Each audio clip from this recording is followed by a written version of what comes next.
This is the Lone Crater YouTube. We hope this video helps. You start by placing the iPad and cover on a stable surface. Align the seams so folding stays predictable. Fold the front cover along its first crease into a triangle. This gives the initial upright support. Once folded, tuck the magnetized edge against the iPad's back to lock the shape. This prevents slipping. Make sure to orient the camera and ports so they remain accessible while the device stands.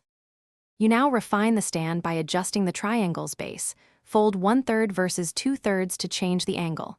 For typing, push the base flatter so the screen tilts back slightly. For watching, make a steeper upright. Once done, press along the magnet seams so the cover holds tension. This is why magnetic edges matter. They stabilize the hinge. If the cover is flexible, reinforce the base by doubling the fold. You finish by checking stability. Press gently on corners and make minor angle tweaks until the iPad feels secure. If it slides, add small rubber pads or a strip of non-slip tape under the base. This increases friction without changing the stand shape. If the cover still wobbles, refold with tighter creases or switch to a firmer case. One troubleshooting tip: if the magnets won't hold, clean the seams and repeat the fold. Debris often breaks magnetic contact.